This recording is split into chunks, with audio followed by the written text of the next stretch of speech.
La primera vez que tuve a Sofía en mis brazos, tenía 3 días y era perfecta. Sus diminutos dedos se enroscaron en los míos como si me estuviera reclamando, y le susurré promesas en su suave cabello, promesas por las que no sabía que tendría que luchar para cumplir. Javier estaba junto a la ventana del hospital, con los hombros rígidos contra la luz de la mañana. Los médicos acababan de terminar de explicar la pérdida auditiva de Sofía, usando palabras suaves como sordera bilateral profunda y opciones de intervención temprana. Pero vi cómo el rostro de mi hijo se desmoronaba, no con el dolor de un padre que aprende a amar de manera diferente, sino con algo más frío, decepción. Nunca me escuchará decir que la quiero, le dijo al cristal, su reflejo fantasmalmente pálido. Lo sentirá, respondí, acunando a Sofía suavemente. El amor no son solo palabras, Javier. Se giró entonces, y la mirada en sus ojos me revolvió el estómago. No era tristeza,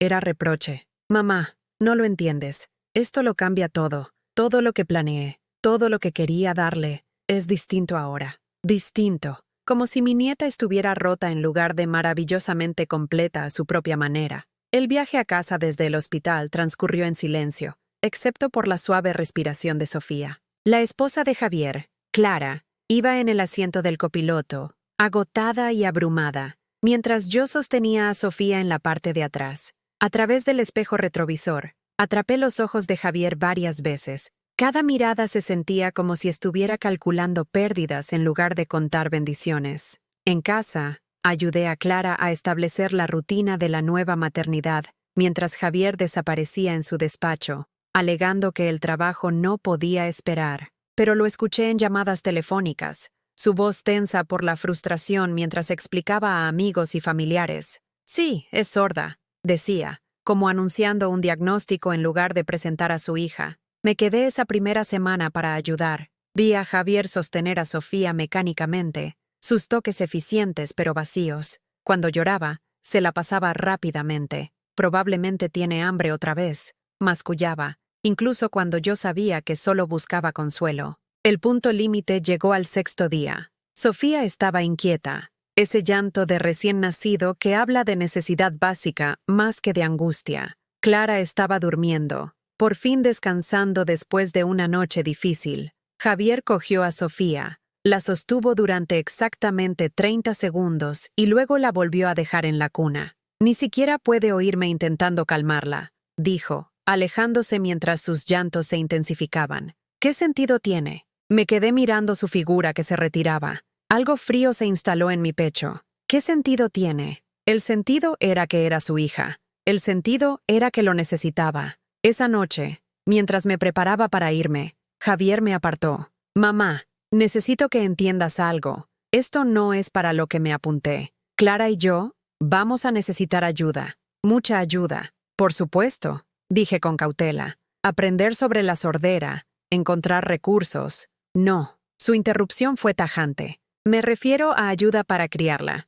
Va a estar limitada, ser diferente. No sé cómo ser padre de alguien así. Alguien así. Mi nieta, reducida a una limitación. Miré más allá de él hacia donde Sofía dormía plácidamente en su Moisés, sus diminutos puños relajados, su rostro sereno. Tenía 6 días de vida, y ya estaba siendo juzgada como menos que suficiente. Javier, dije en voz baja, es tu hija, no un proyecto que gestionar. Su risa fue amarga. Es fácil para ti decirlo. No tienes que descubrir cómo criar a una niña con discapacidad. No tienes que preocuparte por escuelas especiales y terapias, y si alguna vez tendrá una vida normal. Y tú no tienes que preocuparte por si tu padre te querrá menos porque no eres perfecto, respondí yo, sorprendiéndonos a ambos con mi brusquedad. El silencio se estiró entre nosotros, lleno de cosas que ninguno de los dos estaba listo para decir. Finalmente, Javier se encogió de hombros. Mira, solo estoy siendo realista. Va a necesitar más de lo que puedo darle. Esa noche, conduciendo a mi casa vacía, pensé en las promesas que le había susurrado a Sofía. Pensé en Javier de bebé, en cómo había amado cada hito, cada imperfección, cada momento de su desarrollo. ¿Cuándo había fallado al enseñarle que el amor no es condicional a cumplir expectativas? A la mañana siguiente, Javier llamó. Su voz era diferente, más controlada, más distante. Mamá, Clara y yo lo hemos hablado. Pensamos que sería mejor si lidiáramos con esto solos durante un tiempo. Ya sabes, para consolidarnos como familia sin ayuda externa. Ayuda externa. En eso me había convertido. Claro, dije, porque, ¿qué más podía decir? Pero si necesitáis algo, te llamaremos. Pero no llamaron. Los días se convirtieron en semanas, y mi teléfono permaneció en silencio. Pasé por su casa 2 veces, viendo el coche de Javier en la entrada, luces encendidas en las ventanas, la vida continuando sin mí. Pensé en llamar a la puerta, en exigir ver a mi nieta, pero algo me detuvo. Quizás era respeto por los límites, quizás era miedo a lo que podría encontrar. 3 semanas después del nacimiento de Sofía, me encontré con doña Carmen, su vecina, en el supermercado. «¿Cómo está esa preciosa bebé?», preguntó, sonriendo cálidamente. «Creciendo rápido, estoy segura», respondí con cautela. Su expresión cambió. «Oh, no la he visto mucho últimamente. Javier la saca a veces, pero siempre en ese portabebés con la manta subida. Parece que la pobrecita nunca toma aire fresco». Se me heló la sangre. «¿Qué quiere decir?».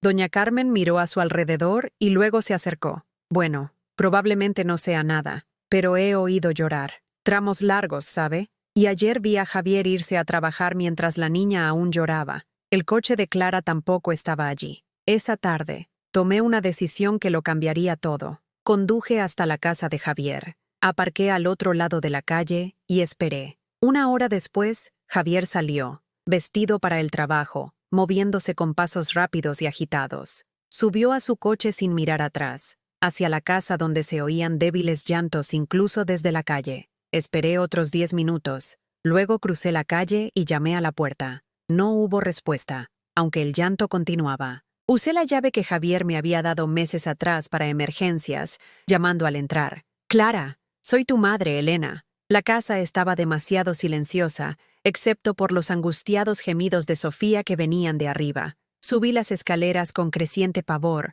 llamando a Clara. Encontré a Sofía sola en la habitación, con la cara roja y agotada de llorar, sus diminutos puños golpeando el aire. Su pañal estaba empapado, su piel enrojecida y caliente. El coche de Clara no estaba en la entrada. Javier estaba en el trabajo. Habían dejado sola a su hija de 3 semanas. Mientras levantaba a Sofía de su cuna, su llanto disminuyó gradualmente hasta convertirse en sollozos entrecortados. Era tan pequeña, tan completamente indefensa, tan absolutamente inocente de lo que fuera que había hecho que sus padres decidieran que no valía la pena quedarse en casa por ella. Le cambié el pañal, le di un biberón y la sostuve contra mi pecho hasta que su respiración se normalizó. En ese momento de calma, mirándola su rostro tranquilo, hice otra promesa. Esta la mantendría sin importar lo que me costara. Si te gustan las historias emocionantes, suscríbete. Estamos tratando de alcanzar los 1000 amigos aquí.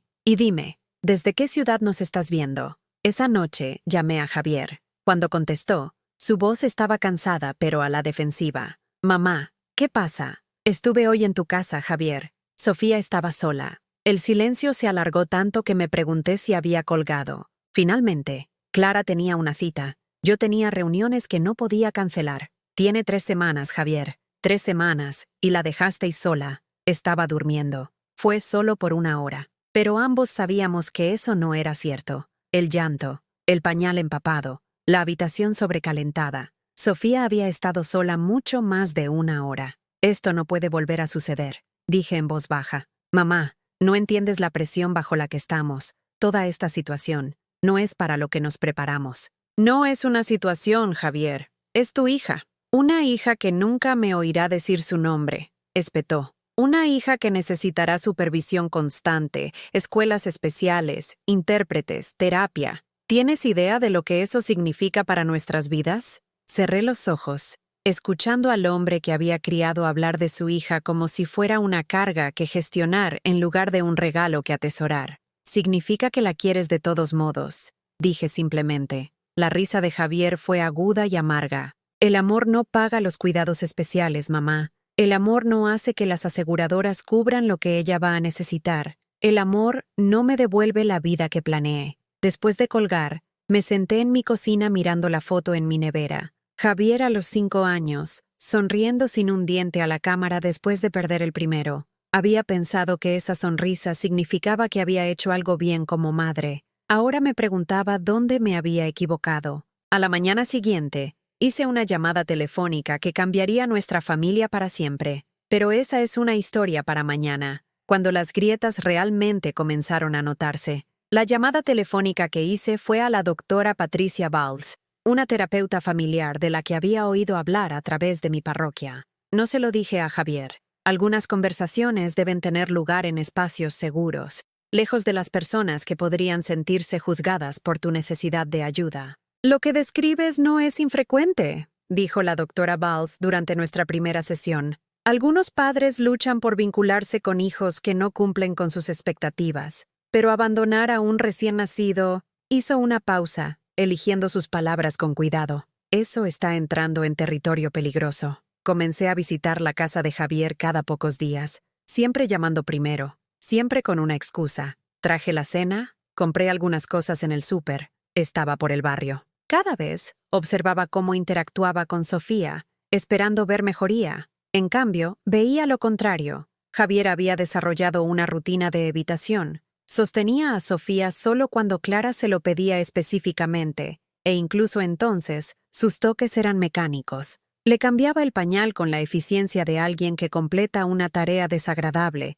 con el rostro alejado del de ella. Cuando ella lo miraba con esos ojos brillantes y curiosos que tienen todos los bebés, él miraba más allá de ella, a la televisión, a su móvil, a cualquier lugar menos de vuelta a ella. Ella no responde a mi voz de todos modos, dijo una tarde cuando comenté lo callado que estaba durante la hora de la comida. ¿Qué sentido tiene hablarle a alguien que no puede oírte? El sentido, dije con cautela, es que puede sentir tu atención. Los bebés leen las caras, Javier. Sienten el amor a través del tacto, a través de la presencia. Él se encogió de hombros. Quizás deberías darle tú el biberón entonces. Parece que crees que sabes más. Ese tono despectivo se convirtió en su predeterminado cada vez que ofrecía sugerencias sobre el cuidado de Sofía. Cuando mencionaba que los bebés, sordos u oyentes, se benefician de que les hablen, él ponía los ojos en blanco. Cuando sugerí que quizás quisieran aprender juntos un poco de lengua de signos española, LSE, como familia, se rió con frialdad. ¿Lenguaje de signos? Mamá, apenas tiene un mes. Centrémonos primero en salir adelante cada día. Pero salir adelante cada día parecía ser exactamente su problema. Javier abordaba la paternidad como si estuviera cumpliendo una pena de prisión, marcando el tiempo hasta alguna fecha de liberación sin nombre. Empezó a trabajar más horas, a hacer viajes de negocios que no existían antes del nacimiento de Sofía, encontrando razones para estar en cualquier lugar menos en casa con su hija. Clara, agotada y abrumada, empezó a apoyarse más en mí. No entiendo qué le pasa, me confió una tarde mientras yo sostenía a Sofía durante su siesta. Actúa como si ni siquiera fuera su hija, como si fuera el bebé de un extraño al que se ve obligado a cuidar. Quise defender a mi hijo, pero las palabras se me quedaron atascadas en la garganta. ¿Cómo podía explicar un comportamiento que yo misma no entendía? Quizás necesita tiempo, ofrecí débilmente. La risa de Clara fue aguda por el agotamiento. ¿Tiempo para qué? ¿Para aceptar que su hija existe? Tiene 2 meses, Elena. ¿Cuánto tiempo necesita un padre para amar a su propio hijo? La pregunta me atormentaba porque no tenía respuesta. Yo había amado a Javier desde el momento en que lo sentí moverse en mi vientre. Su padre lo había amado antes de que naciera, hablándole a mi barriga, leyendo cuentos, planeando aventuras que compartirían. ¿Dónde nos habíamos equivocado al criar a un hombre que no podía encontrar amor por su propia hija? El punto límite llegó un martes por la noche a finales de primavera. Había llegado para mi visita habitual y encontré a Clara llorando y a Javier paseando por el salón como un animal enjaulado. Hoy ha tenido su primera cita con el médico, dijo Clara, aceptando el pañuelo que le ofrecí. El pediatra quiere empezar con los servicios de intervención temprana, terapia del habla, audífonos, todo eso. Miré a Javier, esperando ver preocupación, quizás inquietud por tener que navegar por nuevos sistemas. En cambio, vi enfado. ¿Sabes lo que va a costar esto?, dijo, su voz tensa por la frustración. ¿Sabes lo que nuestro seguro no cubre? Y el compromiso de tiempo, sesiones de terapia varias veces a la semana, equipo especial, modificaciones a todo en nuestras vidas. Javier, dije en voz baja, todos los padres hacen sacrificios. Todos los padres no tienen un hijo defectuoso. Las palabras quedaron suspendidas en el aire como una bofetada. Clara jadeó. Sentí algo frío y afilado alojarse en mi pecho. Sofía, durmiendo plácidamente en su balancín, permanecía felizmente inconsciente de que su padre acababa de llamarla defectuosa. «Retira eso», dije, mi voz más firme de lo que me sentía. ¿Retirar qué? ¿La verdad?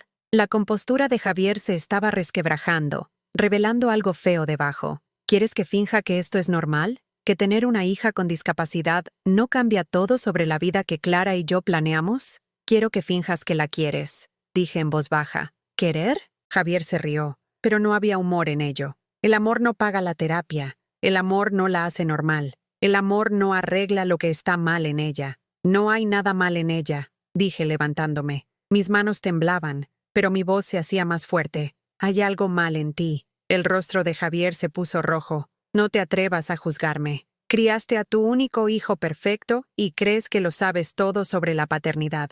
Bueno, esto no es lo mismo, mamá. Esto es diferente. Esto es duro. ¿Duro? Miré a Sofía, aún durmiendo, su diminuto pecho subiendo y bajando con un ritmo perfecto. Tiene 2 meses, Javier. Sonríe cuando ve caras que reconoce. Se calma cuando la sostienen. Está aprendiendo a enfocar sus ojos, a seguir el movimiento, a responder al tacto. Está haciendo exactamente lo que hacen los bebés sanos. Los bebés sanos oyen la voz de sus padres, respondió Javier. Y ella ve tu cara, siente tu tacto, sabe cuando estás presente o ausente. Cogí mi bolso, de repente incapaz de permanecer en la misma habitación con él un momento más. La pregunta es, ¿cuándo empezarás tú a estar presente? Mientras caminaba hacia la puerta, Clara me llamó. Elena, por favor, no te vayas. Necesitamos lo que necesitáis, dije, volviéndome para enfrentarlos a ambos. Es decidir si vais a ser los padres de Sofía o sus cuidadores, porque hay una diferencia. Conduje a casa con lágrimas que me nublaban la visión, deteniéndome 2 veces para recomponerme antes de continuar. Esa noche, volví a llamar a la doctora Valls. Estoy preocupada por la seguridad de Sofía, le dije con honestidad. No por la seguridad física necesariamente, sino por la emocional. Javier la ve como una carga, y me temo que esa actitud va a dañarla de maneras que no se pueden deshacer. La doctora Valls guardó silencio por un momento. Lo que describes suena a rechazo basado en la discapacidad. Es una forma de amor condicional que puede ser extremadamente perjudicial para el desarrollo de un niño, incluso a una edad muy temprana. ¿Qué puedo hacer? Documenta lo que estás viendo. Lleva un registro de interacciones, conversaciones, cualquier cosa que pueda ser relevante. Y prepárate para la posibilidad de que necesites tomar medidas más directas para proteger a Sofía. Esa noche, comencé un diario. Escribí todo lo que podía recordar de los últimos 2 meses, los comentarios de Javier, sus patrones de evitación, el día que encontré a Sofía sola. Escribí sobre la frialdad en su voz cuando hablaba de ella, la forma en que se la entregaba lo más rápido posible, su creciente resentimiento hacia las adaptaciones que su sordera requeriría. Al releer esas entradas, vi un patrón que había estado demasiado cerca para reconocer mientras lo vivía. Javier no solo estaba luchando por adaptarse a tener una hija con necesidades diferentes, estaba rechazando activamente a Sofía como indigna de su amor. La peor parte fue ver cómo su rechazo afectaba a Clara. Ella comenzó a disculparse por las necesidades de Sofía, minimizando el valor de su hija en un intento de reducir el resentimiento de Javier. Es muy fácil, decía Clara cuando Javier se quejaba de los cambios de pañal. Apenas llora. Cuando Javier mencionaba que le impedía dormir por la noche. Mi nieta apenas tenía 3 meses, y los adultos en su vida ya le estaban enseñando que necesitaba ser menos de lo que era para ser digna de amor. Comencé a quedarme más tiempo durante mis visitas, buscando excusas para estar allí cuando Javier volvía del trabajo. Quería ver cómo interactuaba con Sofía cuando pensaba que nadie estaba prestando atención. Lo que vi me rompió el corazón. Javier entraba en una habitación donde Sofía estaba tumbada en su alfombra de juegos. La miraba brevemente y luego se iba sin reconocerla. Si estaba llorando, llamaba a Clara en lugar de cogerla él mismo. Si Clara le pedía que sostuviera a Sofía mientras preparaba un biberón, lo hacía con obvia reticencia, sosteniéndola torpemente, y pasándosela de vuelta en el momento en que era posible. Una tarde, lo vi pasar junto a la hamaquita de Sofía 3 veces sin hablarle, tocarla o siquiera hacer contacto visual. Estaba despierta y alerta, siguiendo el movimiento alrededor de la habitación con ojos brillantes e interesados. Cualquier padre que pasara junto a su bebé de 3 meses varias veces se detendría naturalmente a sonreír, hacer muecas, ofrecer alguna forma de interacción. Javier la trataba como si fuera un mueble. Fue entonces cuando supe que esto no se trataba de un periodo de ajuste o de aprender a lidiar con desafíos inesperados. Se trataba de que mi hijo decidía que su hija no era digna de su amor, porque no coincidía con su definición de perfección, y me di cuenta de que, si no hacía algo pronto, Sofía crecería creyendo que eso era exactamente lo que era. La semana siguiente, le traje a Sofía un libro de tela suave con imágenes de alto contraste, del tipo diseñado para bebés de su edad. Había leído que la estimulación visual era especialmente importante para los niños sordos, ayudándoles a desarrollar las fuertes habilidades de procesamiento visual en las que se apoyarían a lo largo de sus vidas. «Es un detalle, mamá», dijo Clara, aceptando el regalo con genuina apreciación. A Sofía le encanta mirar caras y patrones. Javier apenas levantó la vista de su portátil. «Otra cosa de la que llevar la cuenta», murmuró. Ignoré su comentario y me arrodillé junto a la alfombra de juegos de Sofía, abriendo el libro donde ella pudiera verlo. Sus ojos se enfocaron inmediatamente en los audaces patrones en blanco y negro. Sus diminutas manos se estiraron hacia las páginas con el entusiasmo descoordinado de una niña de 4 meses descubriendo el mundo. «Mira cómo responde», le dije a Javier, esperando atraerlo a este momento de conexión con su hija. «Está tan alerta, tan interesada en todo lo que la rodea». Javier miró brevemente. «Clara, ¿te acordaste de llamar a la aseguradora por la cobertura del audífono?» Su capacidad para convertir cada momento de alegría de Sofía en una tarea administrativa se estaba convirtiendo en un patrón que no podía ignorar. Cuando ella sonreía, él se preocupaba por los horarios de terapia. Cuando alcanzaba hitos del desarrollo, él calculaba costes. Cuando mostraba curiosidad por su entorno, él veía necesidades adicionales que requerían gestión. Comencé a traer actividades diseñadas para ayudar al desarrollo de Sofía, juguetes texturizados para la exploración sensorial, libros ilustrados con ilustraciones sencillas de lenguaje de signos, sonajeros con patrones visuales interesantes. Cada vez, demostraba cómo interactuar con Sofía usando estas herramientas, esperando que Javier se uniera. «El lenguaje de signos a los 4 meses parece prematuro», dijo cuando le mostré cómo hacer signos sencillos mientras jugaba con Sofía. «Aún no puede ni sentarse». «La exposición temprana ayuda con el desarrollo del lenguaje», expliqué pacientemente. «Incluso los bebés oyentes se benefician del lenguaje de signos. Reduce la frustración porque pueden comunicarse antes de poder hablar». La expresión de Javier sugería que estaba dándole demasiadas vueltas a una situación sencilla. «Mamá, centrémonos primero en el cuidado básico. Caminar antes de correr, ¿sabes?» Pero al verlo con Sofía, me di cuenta de que no planeaba correr, caminar, ni siquiera gatear hacia la construcción de una relación con ella. Estaba quieto, esperando que ella de alguna manera se volviera lo suficientemente diferente como para merecer su atención. Me ofrecía cuidar a Sofía para que Javier y Clara pudieran tener citas nocturnas, pensando que el tiempo a solas como pareja podría ayudar a Javier a procesar sus sentimientos sin el recordatorio constante de la presencia de Sofía. Aceptaron mis ofertas,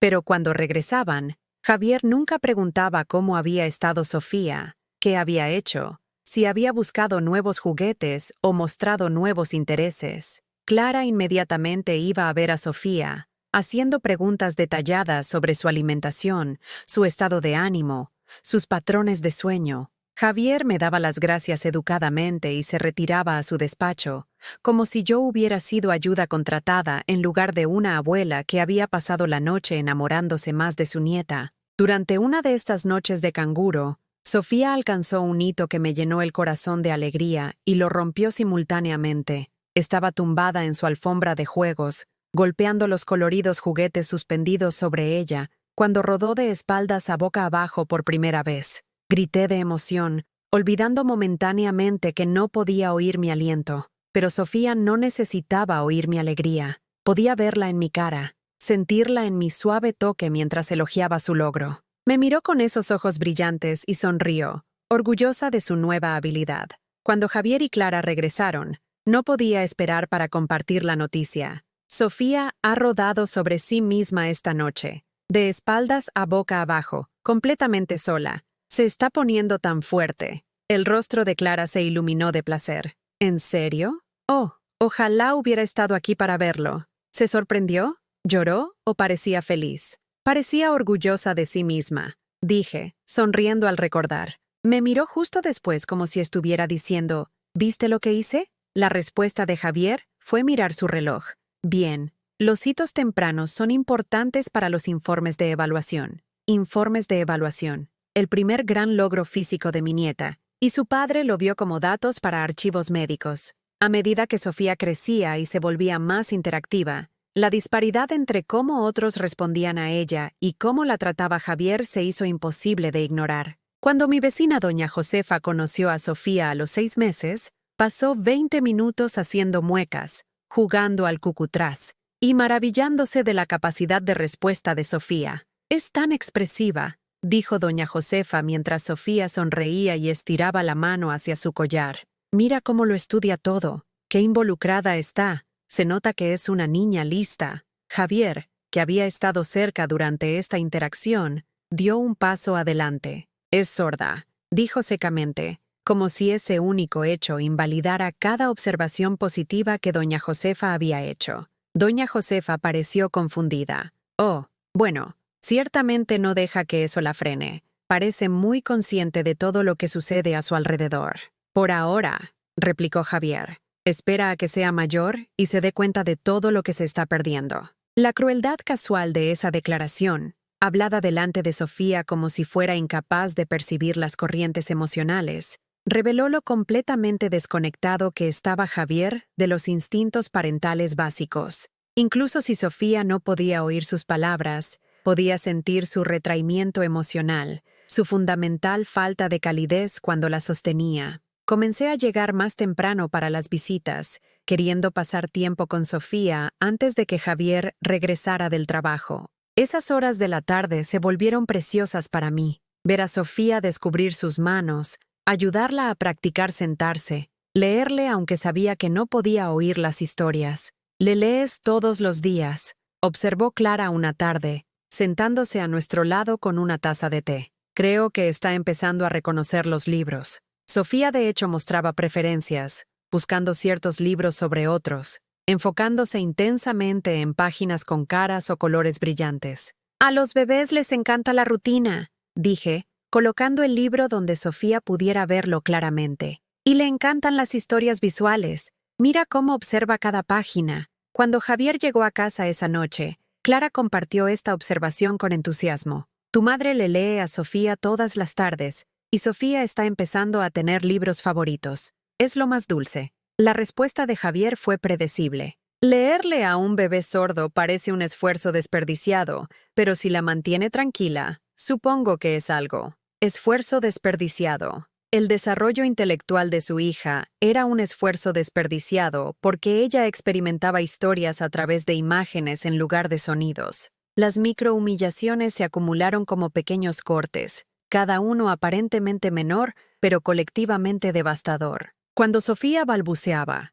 la experimentación vocal natural en la que se involucran todos los bebés, Javier salía de la habitación, diciendo que sus sonidos le daban dolor de cabeza. Cuando se reía con los juegos de cucutras, él comentaba que estaba sobreestimulada. Cuando mostraba emoción al ver caras conocidas, él advertía que la estábamos mimando. A los 7 meses, Sofía desarrolló un afecto particular por un elefante de peluche que yo le había regalado. Lo agarraba durante las siestas, lo buscaba cuando estaba molesta y se iluminaba cuando alguien hacía que el elefante bailara delante de ella. Verla formar este apego me llenó de orgullo de abuela. Se estaba desarrollando normalmente, formando conexiones emocionales, mostrando preferencias y personalidad. Javier observó uno de nuestros juegos con el elefante con visible irritación. «Se está apegando demasiado a esa cosa. ¿Qué pasará cuando lo pierda o se rompa?» «Entonces encontraremos otro elefante», dije simplemente. o la ayudaremos a aprender a lidiar con la pérdida. Eso es parte de crecer. Todo va a ser más difícil para ella, dijo Javier, como si esto justificara evitar que Sofía experimentara apegos normales de la infancia. No deberíamos fomentar dependencias que harán más difíciles las transiciones. Miré a Sofía, que estaba estudiando la cara bordada del elefante con intensa concentración, explorando su textura con sus diminutos dedos. Estaba aprendiendo sobre causa y efecto, desarrollando habilidades motoras finas, practicando la regulación emocional, todo a través de un juego que Javier veía como una preparación problemática para un futuro limitado. El punto límite llegó durante la visita de Sofía a los 8 meses con el pediatra.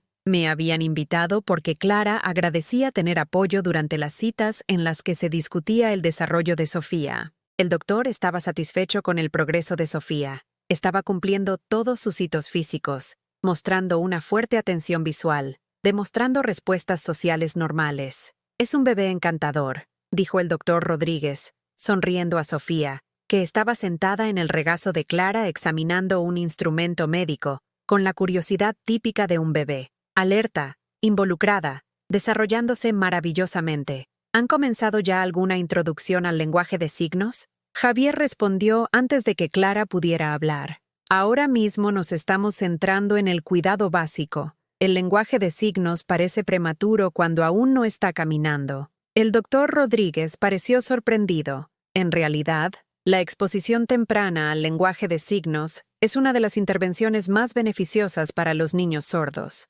Incluso a los 8 meses, Sofía podría estar aprendiendo signos sencillos para las necesidades básicas. Reduce la frustración y acelera el desarrollo general del lenguaje. ¿Cuánto cuesta eso?, preguntó Javier de inmediato. Muchos recursos son gratuitos, explicó el doctor Rodríguez pacientemente. Vídeos en línea, libros de la biblioteca, clases comunitarias. El programa de intervención temprana también puede brindar apoyo. La expresión de Javier sugería que veía esto como otra carga en lugar de una oportunidad para comunicarse con su hija. Lo consideraremos, dijo en el tono que usa la gente cuando no tiene intención de seguir adelante. Después de la cita, mientras caminábamos hacia los coches, Clara me apartó. Elena, ¿estarías dispuesta a aprender lenguaje de signos conmigo? Quiero empezar a enseñarle a Sofía, pero Javier dejó la frase en el aire, sin querer criticar a su marido, pero claramente frustrada por su resistencia a cualquier cosa que reconociera la sordera de Sofía como una característica que requería adaptación en lugar de un problema que requería soluciones. Por supuesto, dije de inmediato. Podríamos tomar clases juntas, practicar con Sofía, hacerlo divertido para todas. El alivio de Clara era palpable. Javier cree que estoy siendo demasiado optimista sobre el potencial de Sofía. Sigue diciendo que tenemos que ser realistas sobre sus limitaciones. Limitaciones. Sofía tenía 8 meses. Era brillante, curiosa y sensible, y su padre ya estaba catalogando sus limitaciones. Esa noche, investigué clases de lenguaje de signos en nuestra área. Encontré un programa específicamente diseñado para familias con niños sordos, dirigido por instructores sordos que podían proporcionar tanto instrucción lingüística como perspectiva cultural. Cuando llamé a Clara para compartir esta información, Javier contestó el teléfono. Clara le está dando un baño a Sofía, dijo cuando expliqué por qué llamaba.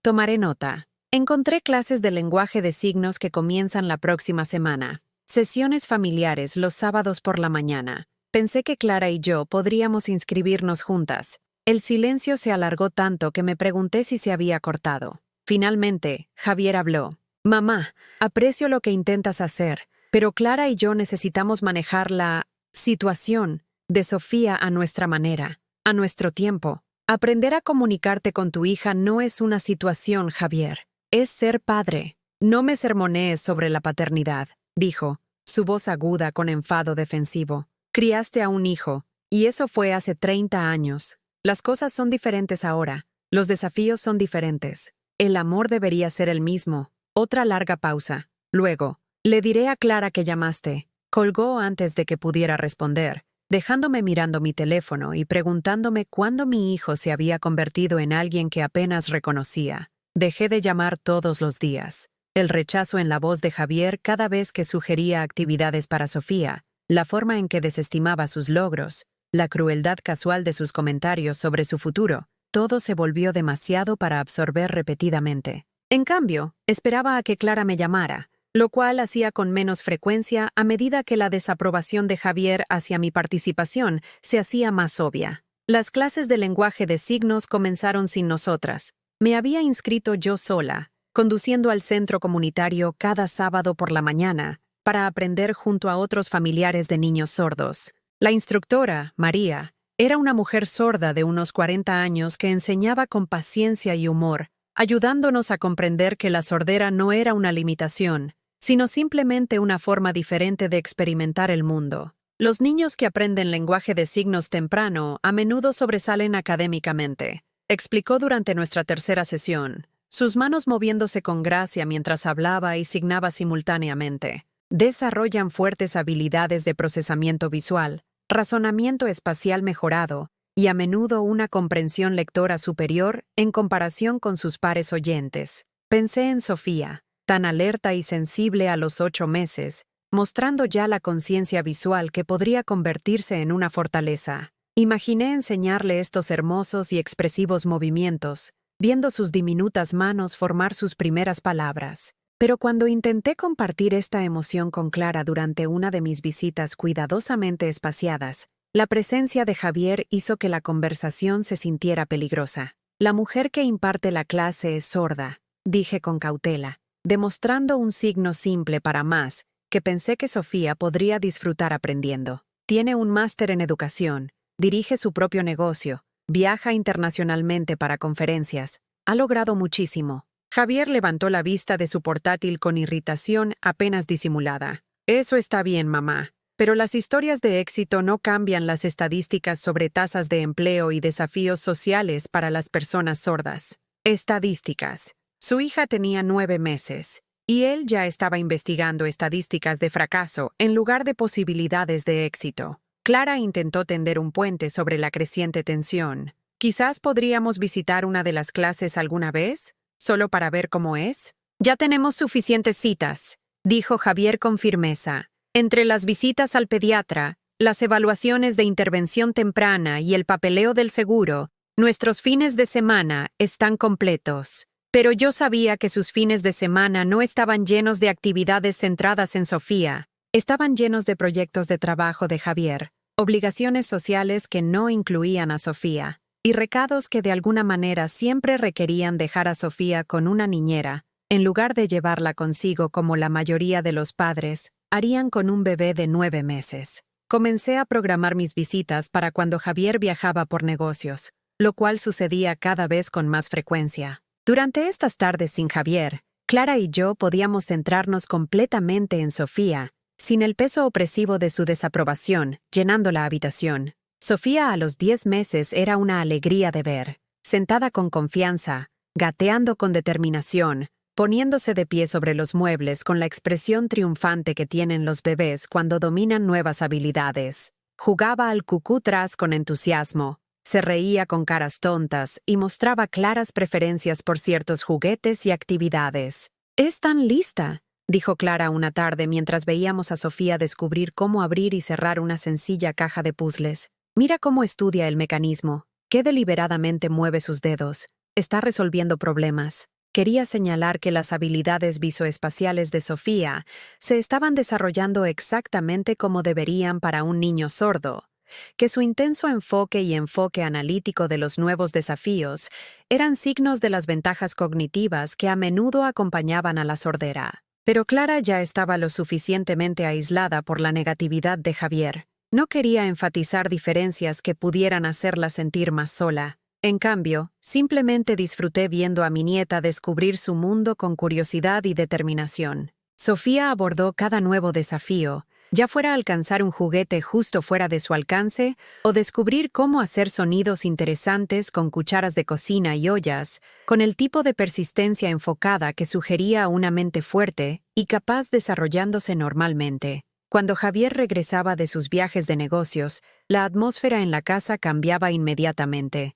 Sofía parecía sentirlo también, volviéndose más tranquila, menos juguetona. Lo observaba con cuidadosa atención, como si intentara entender por qué esta persona alta que vivía en su casa Nunca le sonreía como lo hacían los demás. El ritual de regreso a casa de Javier nunca incluía saludar a Sofía. Besaba a Clara, preguntaba sobre asuntos prácticos, si se habían pagado facturas, si se habían cumplido las citas, si había surgido algún problema que requiriera su atención, pero nunca preguntaba cómo estaba Sofía, qué cosas nuevas había aprendido, si había estado feliz o triste o emocionada durante su ausencia. Una tarde, vi a Sofía gatear rápidamente hacia Javier cuando él entraba por la puerta principal, su rostro brillante con la emoción que muestran los bebés cuando ven caras familiares. Se levantó sobre su pierna, mirándolo con una amplia sonrisa, esperando claramente algún reconocimiento de su logro al alcanzarlo. Javier la miró con la leve molestia de alguien que ha encontrado un obstáculo en su camino.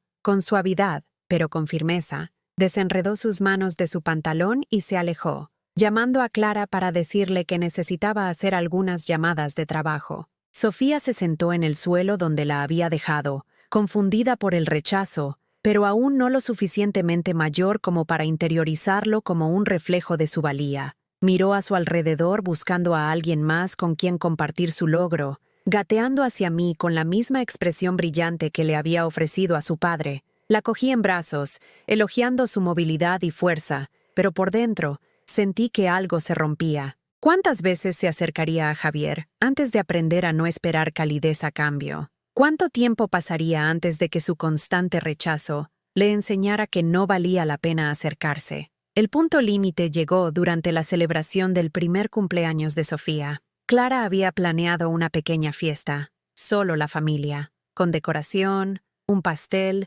y el tipo de celebración alegre que marcaba este importante hito. Llegué temprano para ayudar con los preparativos, emocionada de ver a Sofía experimentar su primera fiesta de cumpleaños. Sofía, que ahora caminaba con la tambaleante confianza de una niña de 1 año, estaba encantada con los coloridos globos y serpentinas. Aplaudió con las decoraciones, señaló con entusiasmo los globos y, en general, irradiaba la pura felicidad que hace que las primeras fiestas de cumpleaños sean tan especiales. Javier llegó a casa del trabajo 15 minutos antes de la hora de inicio programada, claramente habiendo cronometrado su regreso para minimizar su participación en la celebración. Miró a su alrededor las decoraciones con la expresión de alguien que evalúa un gasto innecesario. «Esto parece mucho para una niña de 1 año que no recordará nada», dijo, aflojándose la corbata con obvia reticencia a unirse a las festividades. «No es para que ella lo recuerde»,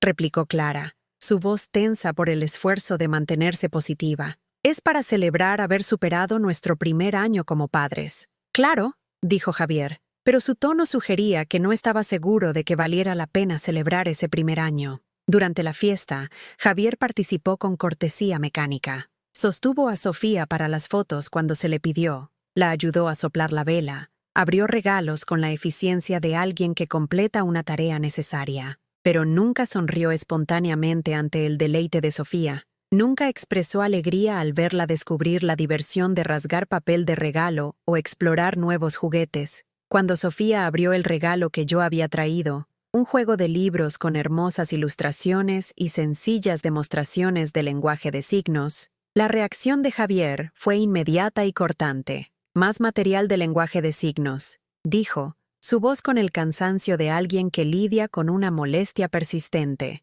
«Mamá, ya hemos hablado de esto. Aún no estamos listos para ese paso». «Ella está lista», dije en voz baja, viendo a Sofía hojear las páginas con obvio interés en las coloridas imágenes. «Mira cómo responde a la información visual. Está preparada para el aprendizaje del lenguaje». «Tiene 1 año», replicó Javier con desdén. «La mayoría de los niños no empiezan a hablar hasta los 18 meses de todos modos. Tenemos tiempo». Pero el tiempo era exactamente lo que no teníamos. Cada mes que pasaba sin una rica exposición al lenguaje era un mes en que el cerebro en desarrollo de Sofía no recibía el aporte que necesitaba. Cada día que Javier pasaba en negación era un día en que Sofía perdía oportunidades de comunicación, conexión y crecimiento cognitivo. Después de la fiesta, mientras ayudaba a limpiar, Clara me apartó. «He estado pensando en lo que dijiste sobre las clases de lenguaje de signos. ¿Estarías dispuesta a llevar a Sofía a veces solo para la exposición? Sé que Javier no está listo, pero no quiero que se pierda oportunidades importantes de desarrollo. Acepté de inmediato, pero esa noche me senté en mi cocina mirando el calendario, dándome cuenta de lo que Clara estaba pidiendo realmente. Quería que yo le diera a Sofía lo que sus padres no podían o no querían proporcionarle. Estaba subcontratando el desarrollo del lenguaje de su hija, porque su marido se negaba a aceptar que Sofía necesitaba algo diferente a lo que él estaba dispuesto a ofrecer. A la mañana siguiente, Javier me llamó. Su voz era controlada pero fría. «Mamá, Clara mencionó que llevarías a Sofía a algunas actividades. Quiero que entiendas que agradecemos tu ayuda, pero necesitamos mantener límites sobre el cuidado de Sofía. Somos sus padres. Tomamos decisiones sobre su desarrollo y educación». «Por supuesto», dije con cautela. «Solo quiero apoyar lo que decidáis que es mejor para ella». Lo que es mejor para ella es tener padres que tomen decisiones reflexivas sin presión de influencias externas, dijo Javier. Necesitamos espacio para resolver nuestra dinámica familiar, sin sentirnos juzgados o apresurados a enfoques con los que no estamos cómodos. Influencias externas. Me había convertido en una influencia externa en la vida de mi nieta. Lo entiendo, dije, aunque no era así. Entendía que Javier veía las necesidades de Sofía como inconvenientes, su sordera como un fracaso personal y mi apoyo como interferencia. Pero no entendía cómo un padre podía mirar a una niña brillante, hermosa y en desarrollo y ver solo problemas que gestionar en lugar de potencial que nutrir. Después de esa conversación, dejé de ofrecer sugerencias. Dejé de traer juguetes o libros educativos con elementos de lenguaje de signos. Dejé de compartir la emoción por los logros de Sofía. Durante las visitas, jugaba con Sofía en silencio, seguía las señales de Clara sobre las actividades y evitaba cualquier mención a la sordera de Sofía o sus necesidades relacionadas. Mi nieta estaba prosperando a pesar de la ausencia emocional de su padre, pero pude ver que el aislamiento comenzaba a afectar a Clara. Estaba criando a Sofía esencialmente como una madre soltera, mientras estaba casada con alguien que actuaba como si Sofía fuera una huésped que toleraba en lugar de una hija que amaba. Las visitas se hicieron más cortas, menos frecuentes. La desaprobación de Javier hacia mi participación hacía que cada interacción se sintiera cargada de tensión. Clara se volvió más cuidadosa con lo que compartía, más disculpándose por las necesidades de Sofía, más agotada por el esfuerzo de proteger a Sofía de la falta de calidez de su padre, mientras mantenía su matrimonio. 2 semanas antes del 15º cumpleaños de Sofía, tomé una decisión que lo cambiaría todo. Estaba sentada en mi casa vacía, mirando fotos de Sofía en mi teléfono, fotos que había tomado en secreto durante las visitas porque Javier había dejado claro que no quería que las imágenes de Sofía se compartieran o discutieran extensamente. En cada foto, Sofía estaba sonriendo, involucrada, curiosa por su mundo. Era una niña feliz, a pesar de crecer con un padre que la trataba como una decepción. Pero ¿cuánto duraría esa felicidad? ¿Cuánto tiempo pasaría antes de que la negligencia emocional de Javier comenzara a dañar su sentido de valía? Abrí mi portátil y comencé a escribir un correo electrónico que obligaría a todos a confrontar verdades que habíamos estado evitando, pero no sabían lo que yo había guardado todo el tiempo. Documentación de cada conversación, cada rechazo, cada momento en que Sofía buscó amor y encontró indiferencia en su lugar. A veces, proteger el amor significa tomar decisiones que se sienten como traición. El correo electrónico que estaba escribiendo no era para Javier o Clara, era para la doctora Patricia Valls, la terapeuta familiar que había consultado meses antes. Adjunté fotos de Sofía en diferentes etapas, sus ojos brillantes a los 3 meses, su gateo decidido a los 9 meses, su alegre aplauso en su primera fiesta de cumpleaños. Pero, lo que es más importante, adjunté el diario que había estado llevando, documentando cada instancia de rechazo de Javier,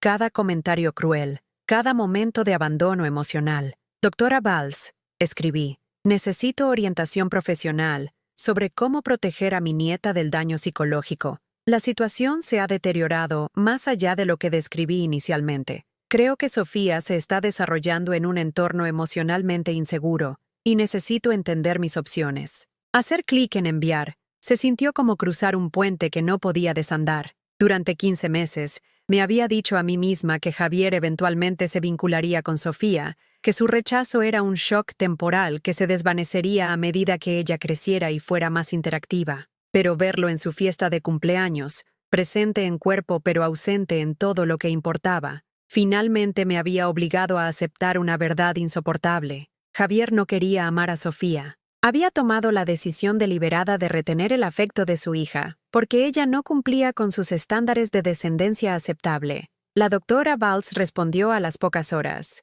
Señora Elena, gracias por contactarme. Basado en su documentación, estoy preocupada por el bienestar emocional a largo plazo de Sofía. ¿Podría venir esta semana? Me gustaría discutir algunas estrategias para proteger su desarrollo psicológico. Esa cita lo cambió todo. La doctora Valls revisó mis entradas del diario con la atención clínica de alguien que había visto patrones similares antes. Lo que describe es negligencia emocional basada en la discapacidad, dijo después de leer varios meses de documentación. Es una forma de maltrato infantil que a menudo se pasa por alto porque no deja marcas físicas. ¿Maltrato? La palabra se sentía demasiado fuerte, demasiado dramática para lo que yo había estado presenciando. Javier no era violento ni obviamente cruel. Simplemente estaba ausente. El maltrato emocional no requiere gritos o violencia física, explicó la doctora Valls pacientemente. El rechazo constante, la falta de vínculo, tratar a un niño como una carga en lugar de un miembro querido de la familia, estos comportamientos pueden causar daño psicológico duradero, especialmente cuando comienzan en la infancia. Me mostró investigaciones sobre niños que crecieron con amor condicional, padres que ofrecían afecto solo cuando sus hijos cumplían expectativas específicas. Los efectos a largo plazo incluían ansiedad, depresión, dificultad para formar relaciones saludables y una persistente sensación de no ser digno de amor. Sofía tiene 15 meses, continuó la doctora Valls. Su cerebro aún se está desarrollando, formando creencias fundamentales sobre su propia valía, basadas en cómo la tratan los adultos en su vida. Cada día que Javier la trata con indiferencia, es un día que ella aprende que no es lo suficientemente valiosa para inspirar amor. Pensé en la brillante sonrisa de Sofía cuando veía caras familiares, la forma en que buscaba la conexión con tanta confianza abierta. ¿Cuánto duraría esa apertura si su padre continuaba respondiendo con retraimiento emocional? ¿Qué puedo hacer?, pregunté. La doctora Valls guardó silencio por un momento, claramente eligiendo sus palabras con cuidado. Legalmente sus opciones son limitadas. Javier no está dañando físicamente a Sofía, y la negligencia emocional es difícil de probar en los tribunales. Pero puede documentar todo lo que está viendo y estar preparada para tomar medidas si la situación empeora. ¿Cómo sería esa acción? Eso depende de hasta dónde esté dispuesta a llegar para proteger el bienestar de Sofía, dijo simplemente. Conduciendo a casa desde esa cita, sentí que algo cambiaba dentro de mí. Ya no era enfado, aunque el enfado había sido mi compañero constante durante meses. No era desesperación, aunque había pasado muchas noches de luto por el padre amoroso que había esperado que Javier se convirtiera. Era claridad. Había pasado toda mi vida adulta siendo complaciente, comprensiva, paciente. Cuando mi marido murió joven, fui paciente con mi dolor. Cuando Javier tuvo dificultades en la escuela, fui comprensiva con su necesidad de ayuda extra. Cuando eligió una carrera que no entendía, fui complaciente con sus prioridades. Pero la paciencia y la comprensión tenían límites, y el bienestar psicológico de Sofía era el mío. Comencé a visitar a Sofía con más frecuencia, pero con un propósito diferente. En lugar de esperar que Javier se uniera a nuestras actividades o tratar de salvar la brecha entre padre e hija, me centré por completo en darle a Sofía experiencias que construirían su confianza y sentido de valía. Cuando Javier no estaba en casa, llevaba a Sofía al parque, donde se deleitaba con los columpios y toboganes y el simple placer de estar al aire libre. La llevaba a la biblioteca para la hora del cuento, donde observaba a otros niños con fascinación y aplaudía las canciones que no podía oír, pero podía sentir a través de vibraciones y señales visuales. Lo más importante, nos inscribía a ambas en las clases de lenguaje de signos a las que había estado asistiendo sola. Sofía, que ahora caminaba con confianza y estaba ansiosa por comunicarse, se aficionó al lenguaje de signos con entusiasmo natural. Su primer signo fue más. brazos cruzados sobre el pecho en el gesto universal de querer comida, atención o juego adicional. Ver cómo el rostro de Sofía se iluminaba cuando respondía a su signo con comprensión fue como ver florecer una flor. Aquí había comunicación, conexión, el intercambio humano básico de significado entre dos personas que se preocupaban la una por la otra. Javier podría negarse a aprender este hermoso lenguaje, pero Sofía y yo podríamos construir nuestro propio puente de comprensión. Abuela enseña a Sofía a hablar con manos. Signé y hablé simultáneamente, usando la estructura gramatical simple apropiada para su nivel de edad. Sofía observó mis manos con intensa concentración, comenzando ya a conectar los movimientos con los significados. Clara se unió a nosotras cuando pudo, aprendiendo signos para las necesidades básicas y emociones que la ayudarían a comunicarse con Sofía durante el día. Durante nuestras clases, al ver a Sofía interactuar con otros niños y adultos sordos, vi una versión de su futuro que no tenía nada que ver con limitaciones o desafíos. Estos niños eran brillantes, divertidos, involucrados, contaban chistes, hacían preguntas complejas, expresaban ideas sofisticadas a través de sus manos y rostros. «Mira qué natural es esto para ella», susurró Clara durante una clase, viendo a Sofía intentar copiar los signos del instructor. «Está tan concentrada, tan ansiosa por aprender». Sofía a los 16 meses estaba mostrando el intenso procesamiento visual que se convertiría en su fortaleza cognitiva. Estudiaba rostros con la atención de alguien que lee un texto importante.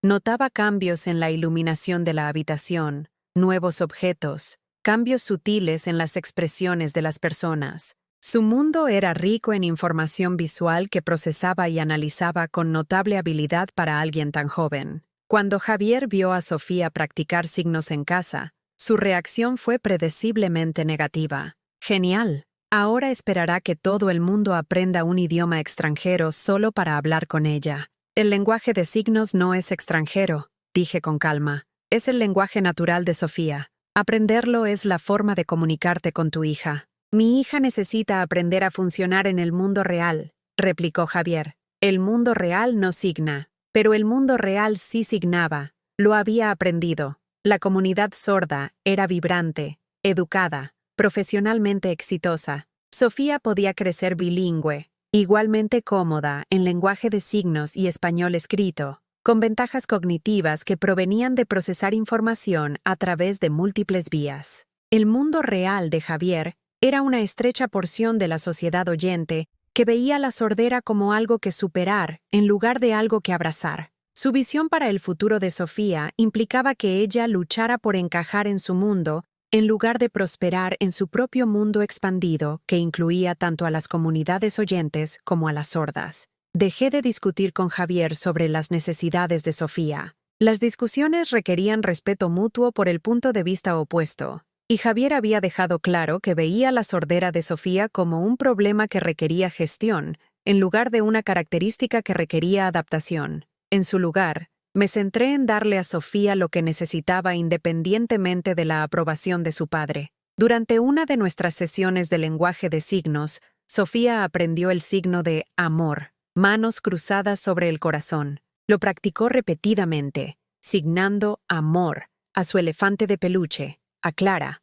a mí. Esa noche, cuando Javier regresó del trabajo, Sofía gateó hacia él con obvia emoción. Se levantó sobre su pierna y signó amor con sus diminutas manos. Javier la miró con confusión. «¿Qué está haciendo?» «Te está diciendo que te quiere», dijo Clara, su voz suave con la esperanza de que ese momento pudiera romper las barreras emocionales de Javier. Javier vio a Sofía signar amor de nuevo, su rostro brillante con la anticipación de la conexión. Por un momento, pensé que algo podría cambiar en su expresión, que ver a su hija intentando activamente comunicar afecto podría despertar algún instinto paternal. En cambio, apartó suavemente a Sofía de su pierna. «Qué bien», dijo distraídamente, girándose ya hacia su despacho. «Necesito terminar algo de trabajo antes de cenar». El rostro de Sofía decayó cuando su padre se fue sin reconocer su intento de conexión. Miró a Clara, luego a mí, la confusión reemplazando la emoción.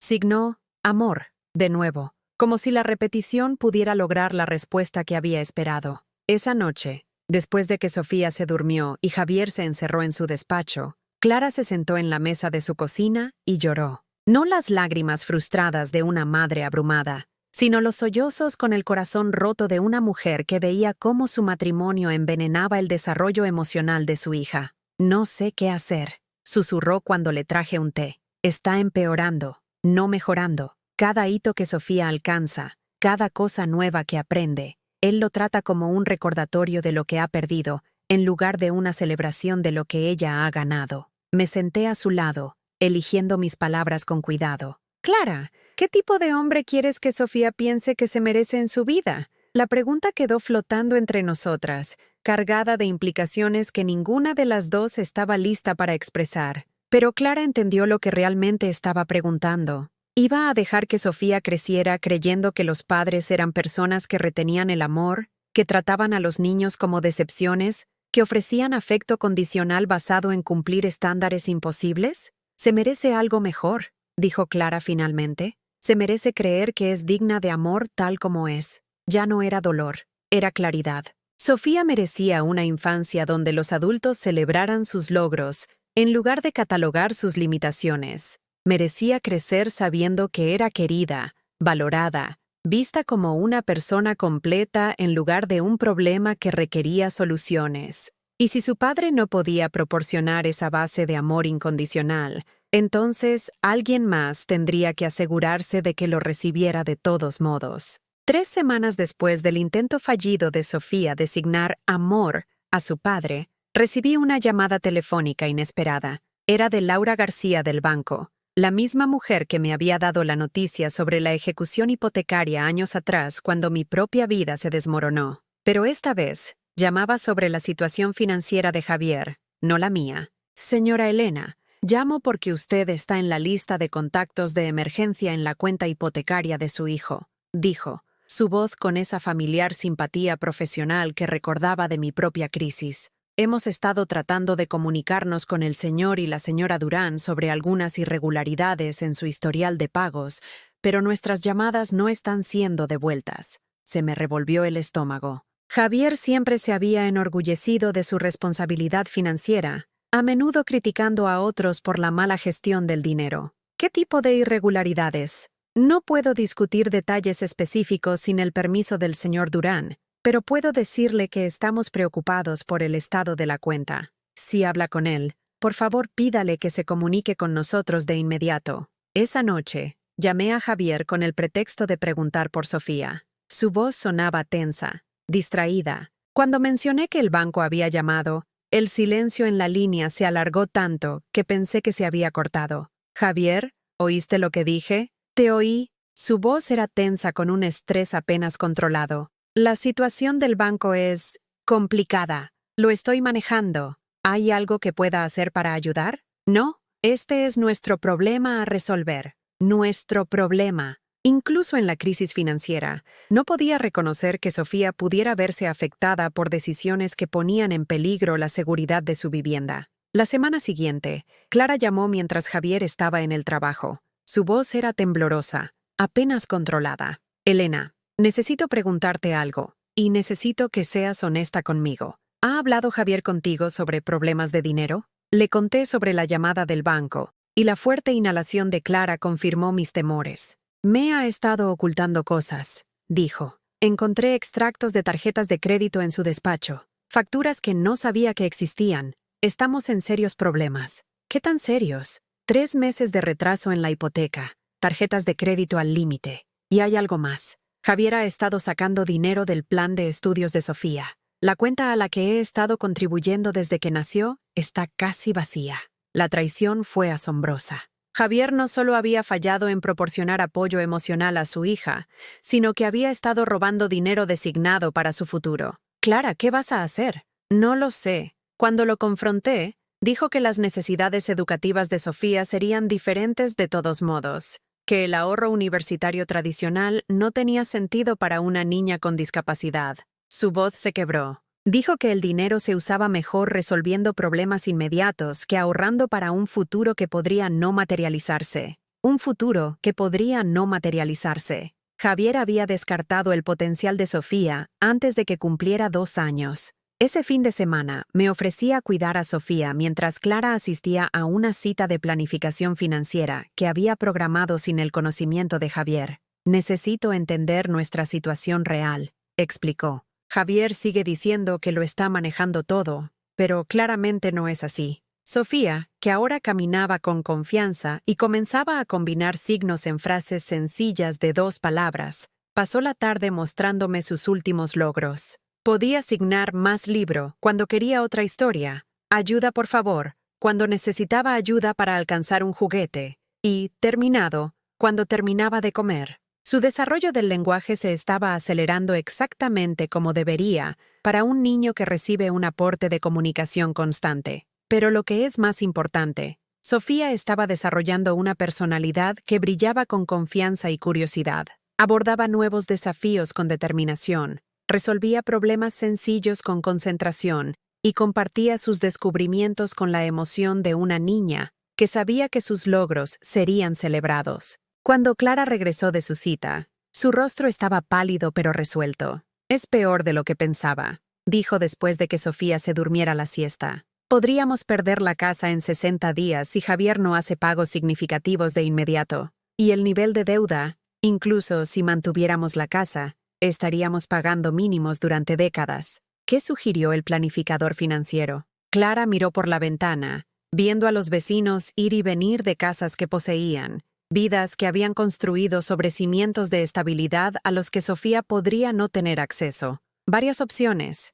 declaración de concurso de acreedores, bancarrota, vender la casa voluntariamente, o... Hizo una pausa, luchando claramente con las implicaciones de lo que estaba a punto de decir. ¿O qué? Divorcio, dijo en voz baja. El planificador dijo que si la irresponsabilidad financiera de Javier continúa, Sofía y yo necesitamos protegernos legalmente, cortar lazos antes de que sus decisiones nos arrastren también. La palabra quedó suspendida entre nosotras como un trueno. Durante 18 meses, había visto a Clara tratar de mantener su matrimonio mientras protegía a Sofía de la ausencia emocional de Javier. Ahora se enfrentaba a la realidad de que proteger a Sofía podría requerir terminar el matrimonio por completo. «Clara, ¿qué quieres hacer?». Se quedó en silencio durante mucho tiempo, mirando el monitor de bebé donde la respiración tranquila de Sofía creaba pequeños sonidos de seguridad en un mundo cada vez más inestable. «Quiero que Sofía crezca creyendo que merece amor, estabilidad y respeto. Quiero que vea cómo son las relaciones saludables. Quiero que sepa que su sordera es solo una característica entre muchas, no una limitación definitoria. ¿Y crees que puede aprender esas cosas en esta casa?». Otra larga pausa. «No», susurró. «No con Javier como su principal modelo masculino. No en un hogar donde su padre la trata como una carga y sus necesidades como inconvenientes». Esa noche, después de que me fui a casa, Javier me llamó. Su voz tenía un tono que nunca antes había escuchado. Desesperado, pero aún arrogante, como alguien que exige ser rescatado mientras se niega a reconocer que se está ahogando. «Mamá, necesito pedirte algo, y necesito que no lo compliques con preguntas o juicios». Mi ritmo cardíaco aumentó. En 42 años de conocer a Javier, nunca me había pedido ayuda financiera. Su orgullo por su independencia había sido una de sus características definitorias. «¿Qué necesitas?». «Un préstamo. 50.000 euros. Te lo pagaré con intereses. Documentación completa. Completamente profesional. Pero lo necesito dentro de las próximas 2 semanas. 50.000 euros. Más dinero del que jamás había tenido disponible al mismo tiempo, incluso durante mis años de trabajo. «Javier, no tengo esa cantidad de dinero. Tu casa está pagada. Podrías conseguir un préstamo con garantía hipotecaria. Usar la casa como aval. Esto es temporal. Tengo algunos negocios en desarrollo que lo resolverán todo en 6 meses. Me estaba pidiendo que arriesgara mi casa, mi seguridad, mi único activo significativo, para sacarlo de problemas financieros que había ocultado a su propia esposa. Problemas que aparentemente se habían estado desarrollando mientras él se quejaba de los costes de la terapia y la educación de Sofía. «Javier, ¿para qué es este dinero? Te dije que no quería preguntas». «Me estás pidiendo que hipoteque mi casa. Tengo derecho a hacer preguntas». El silencio se alargó de nuevo, y cuando Javier finalmente habló, su voz tenía el tono plano de alguien que ha sido atrapado en mentiras que no puede mantener. pagos atrasados de la hipoteca, mínimos de tarjetas de crédito y algunas inversiones de negocios que necesitan inyección de capital. Es complicado. ¿Inversiones de negocios? Mi voz se agudizó. Javier, tienes una hija de 17 meses y una esposa que no sabía que estabas robando del plan de estudios de Sofía. ¿Qué inversiones de negocios podrían justificar? No me sermonees sobre prioridades, espetó. No entiendes la presión bajo la que estoy, las oportunidades que estoy tratando de crear para nuestro futuro. Nuestro futuro. Todavía ninguna mención al futuro de Sofía, sus necesidades, su derecho a la seguridad financiera y las oportunidades educativas. No puedo prestarte 50.000 euros, dije simplemente. ¿No puedes o no quieres? La pregunta reveló todo sobre la mentalidad de Javier. Vio mi negativa como una elección en lugar de una limitación.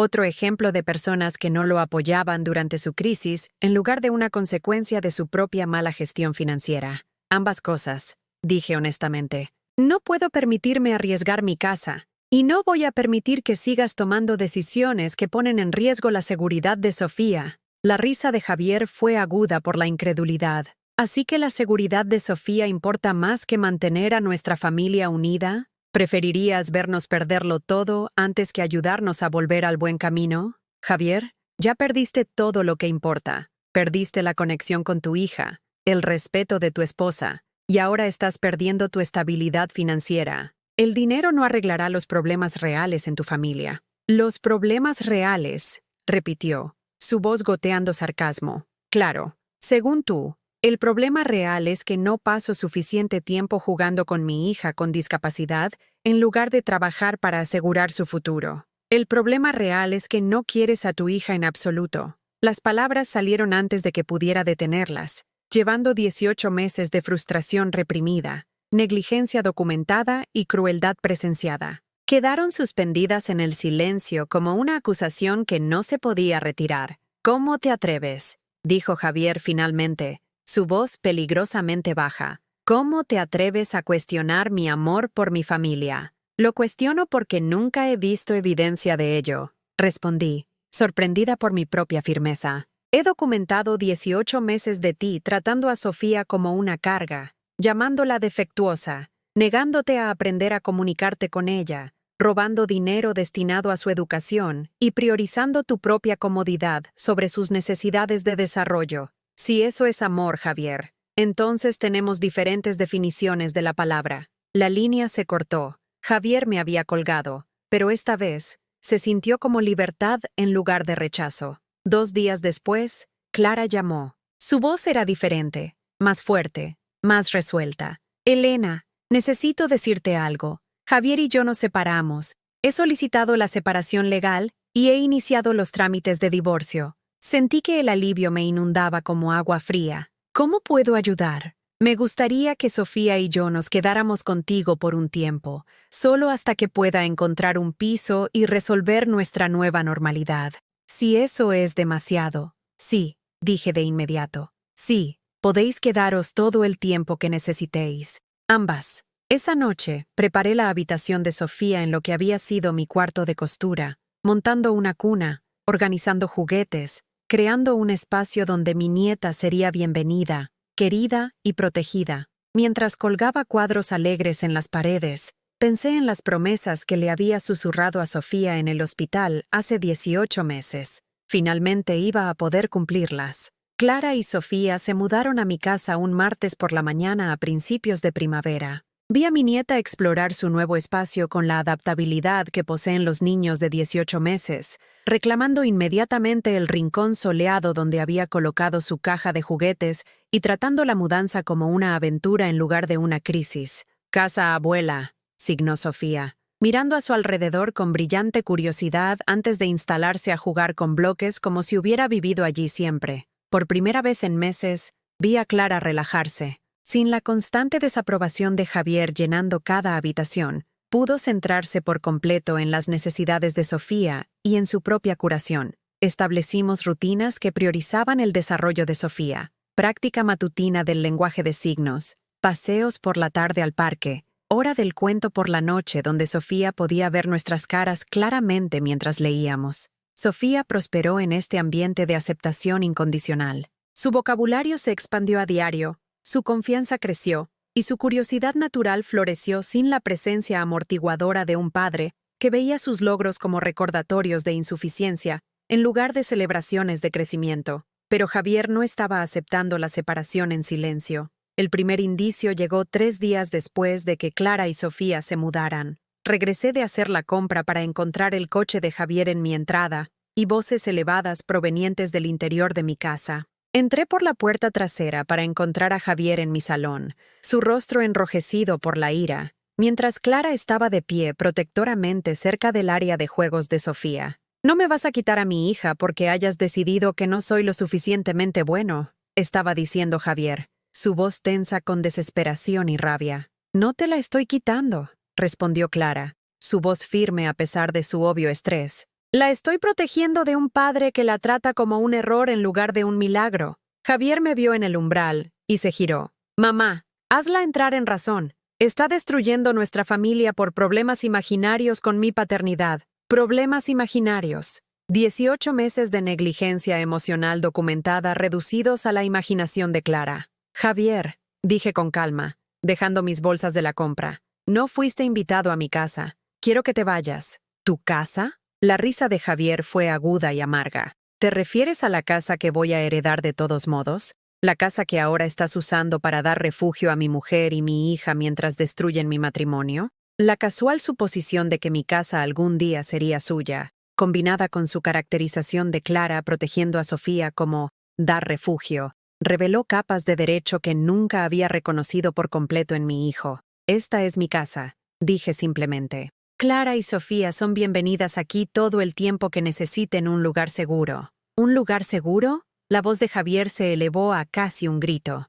¿Un lugar seguro de qué? ¿De un padre que trabaja 60 horas a la semana para mantener a su familia? ¿De un marido que está tratando de construir un futuro, a pesar de tener que lidiar con las necesidades especiales de una niña con discapacidad? Sofía, que había estado jugando tranquilamente durante este conflicto adulto, levantó la vista al escuchar la voz elevada de Javier. Estudió su rostro con la intensa atención que prestaba a todo lo nuevo o confuso, tratando de procesar la ira y la hostilidad que irradiaban de este hombre al que le habían enseñado a llamar papá. «Javier», dije, manteniendo mi voz baja y controlada, «Sofía puede verte, puede leer tus expresiones faciales, sentir tu energía emocional. Ahora mismo, le estás enseñando que la ira y la hostilidad son respuestas normales a su presencia. No psicoanalices mi relación con mi hija», espetó Javier. «Has estado socavando mi autoridad como su padre desde el día en que nació, llenando la cabeza de Clara con ideas sobre el lenguaje de signos y la terapia, y tratando a Sofía como si fuera normal en lugar de aceptar la realidad». «La realidad», dije, moviéndome para interponerme entre Javier y Sofía, «es que Sofía es una niña brillante, hermosa y en desarrollo que merece amor y aceptación de su padre. La realidad es que has pasado 18 meses tratándola como una carga en lugar de una bendición». El rostro de Javier se oscureció. «No tienes derecho a juzgar mi paternidad basándote en alguna fantasía idealizada sobre cómo debería ser la paternidad. Criaste a un hijo hace 30 años cuando las expectativas eran diferentes. Esta situación está más allá de tu experiencia o comprensión. Entiendo», dije en voz baja, «que cuando sostienes a Sofía, lo haces como si estuvieras manejando a la hija de otra persona a la que te ves obligado a cuidar temporalmente. Entiendo que nunca has preguntado sobre su desarrollo, su felicidad o sus necesidades durante nuestras conversaciones. Entiendo que has robado dinero de su fondo de educación para cubrir tus propios errores financieros». La fuerte inhalación de Clara me dijo que ella no sabía que Javier era consciente de que yo sabía lo del fondo de estudios. El rostro de Javier se puso blanco, luego rojo, pasando por emociones demasiado rápido para procesarlas. «Ese dinero», dijo, su voz peligrosamente baja, «se estaba desperdiciando en una cuenta para una niña cuyas necesidades educativas van a ser completamente diferentes de los niños normales.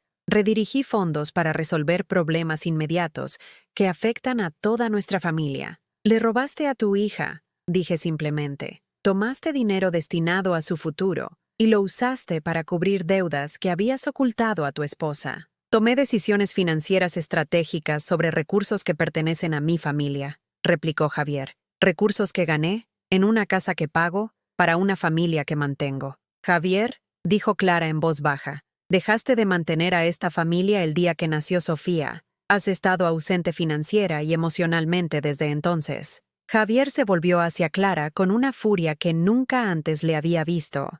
He trabajado todos los días para manteneros a ti y a Sofía, a pesar de los desafíos que crea su condición. He lidiado con compañías de seguros, programación de terapias, citas médicas y costes de equipo que las familias normales no enfrentan. He sacrificado relaciones sociales, oportunidades de carrera y tiempo personal para adaptarme a las necesidades especiales de Sofía. Nunca has asistido a una cita de terapia, dijo Clara. Su voz se hacía más fuerte. Nunca has aprendido un solo signo para comunicarte con tu hija. Nunca le has preguntado a su pediatra sobre su desarrollo. Nunca has jugado con ella durante más de 5 minutos, sin encontrar una razón para pasársela a otra persona. Porque es deprimente, explotó Javier, revelando finalmente la verdad que había estado ocultando detrás de preocupaciones prácticas durante 18 meses. Porque mirarla me recuerda todos los días todo lo que salió mal, todo lo que nunca será normal, todo lo que he perdido a causa de su discapacidad. El silencio que siguió a su admisión fue profundo. Sofía, aún sentada entre sus juguetes, miró de cara en cara con creciente preocupación, sintiendo la intensidad emocional aunque no pudiera oír las palabras que la habían creado. Todo lo que has perdido, repetí, mi voz apenas por encima de un susurro. Sí, dijo Javier, aparentemente más allá de preocuparse por cómo sonaban sus palabras. La hija que planeé, las experiencias familiares que quería, el simple placer de leer cuentos antes de dormir a una niña que realmente puede oírlos, el orgullo de verla decir sus primeras palabras, cantar canciones, reírse de los chistes, todo eso se ha ido, reemplazado por lenguaje de signos y citas de terapia y equipo, y toda una vida de adaptaciones que las familias normales no necesitan. Javier, dijo Clara, con lágrimas corriendo por su rostro. Sofía sí se ríe de los chistes, sí disfruta de las historias, se comunica, juega, aprende, crece y se desarrolla exactamente como otros niños de su edad. La única diferencia es el lenguaje que usa y la forma en que procesa el sonido. ¿La única diferencia? La voz de Javier se quebró con algo entre risa y sollozo. La única diferencia es que nunca me oirá decir que la quiero, nunca me llamará papá, nunca correrá hacia mí cuando tenga miedo porque escuchó un ruido en la noche, nunca cantará canciones, ni hablará por teléfono, ni experimentará 100 cosas que hacen que la infancia sea preciosa. Observé a Sofía durante la letanía de pérdidas de Javier, y vi algo que me rompió el corazón. Mi nieta, que no podía oír las palabras de su padre, pero podía leer cada emoción en su rostro, estaba empezando a entender que su angustia estaba de alguna manera conectada con su presencia.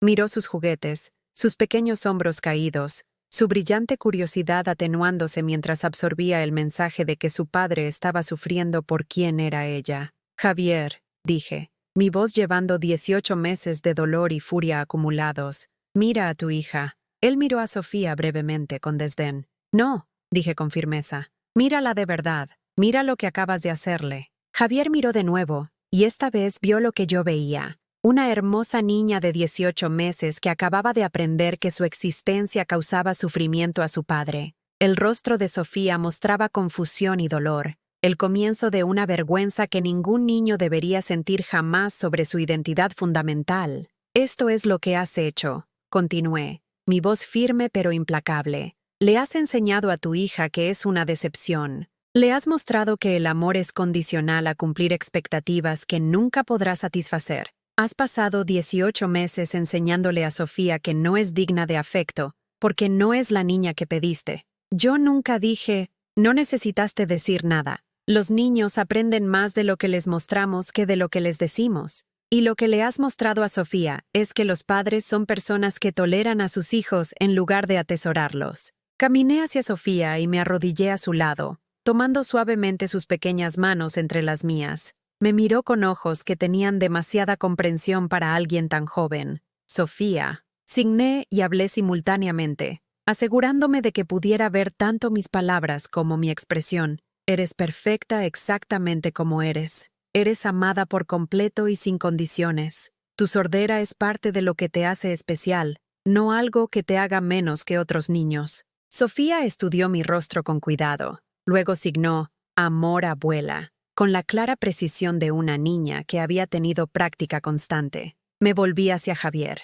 Así es como se ve el amor de verdad, incondicional, que acepta, que celebra al niño en lugar de lamentar la fantasía. Javier miró a Sofía una vez más, y lo vi tomar una decisión. No la decisión que yo había estado esperando, rezando, documentando su ausencia durante 18 meses. Eligió irse. «No puedo hacer esto», dijo, su voz plana por la derrota. «No puedo fingir sentir algo que no siento. Clara, tú y Sofía podéis quedaros aquí o ir a donde queráis. No lucharé contra el divorcio». Caminó hacia la puerta. Luego hizo una pausa sin girarse. «Mamá, cuando me vaya, puedes criar a Sofía como creas que es mejor. Quizás lo harás mejor de lo que yo podría». La puerta se cerró detrás de él con una quietud definitiva, y Sofía me miró con ojos solemnes. «¿Terminado, papá?», signó. «Sí, cariño», le signé de vuelta. «Terminado». 6 meses después, Sofía celebró su segundo cumpleaños en mi jardín,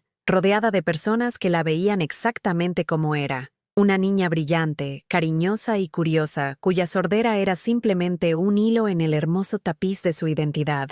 La lista de invitados contaba la historia de la familia que habíamos construido después de la partida de Javier. Los padres de Clara, que habían conducido 8 horas para estar allí, y pasaron el fin de semana aprendiendo signos básicos para poder comunicarse con su nieta. María de nuestra clase de lenguaje de signos, cuya propia hija sorda, era ahora la amiga más cercana de Sofía. Doña Josefa, la vecina, que se había convertido en la bisabuela honoraria de Sofía, y practicaba el deletreo manual todas las tardes para poder signar «te quiero» cuando Sofía la visitaba. El doctor Rodríguez también asistió, trayendo un regalo que hizo llorar de alegría a Clara, una carta de recomendación para un excelente programa de educación infantil que proporcionaría a Sofía tanto compañeros sordos como oyentes, instrucción en lenguaje de signos y la base para la educación bilingüe que le serviría a lo largo de su carrera académica. «Mira cómo se conecta con todos», observó el doctor Rodríguez, viendo a Sofía moverse con confianza entre los invitados, signando con algunos, usando gestos con otros y comunicándose a través de sonrisas y el tacto con aquellos que aún no sabían nada del lenguaje de signos. Está desarrollando exactamente las habilidades sociales que esperamos ver: adaptabilidad, empatía, confianza en su capacidad para comunicarse a través de diferentes barreras lingüísticas. Sofía a los 2 años era todo lo que Javier se había negado a ver 18 meses antes. Era verbal en su propio lenguaje visual, expresando ideas complejas a través de combinaciones de signos, gestos y expresiones faciales. Contaba historias sobre sus juguetes, hacía preguntas sobre todo lo que la rodeaba, y demostraba el tipo de desarrollo cognitivo sofisticado que provenía de procesar el mundo a través de múltiples vías. Pero lo que es más importante, Sofía irradiaba la confianza de una niña que sabía que era amada incondicionalmente. Abordaba nuevos desafíos con curiosidad en lugar de miedo, confiaba en los adultos para apoyar sus esfuerzos y mostraba la seguridad emocional que proviene de crecer en un entorno donde sus necesidades eran satisfechas con entusiasmo en lugar de resentimiento.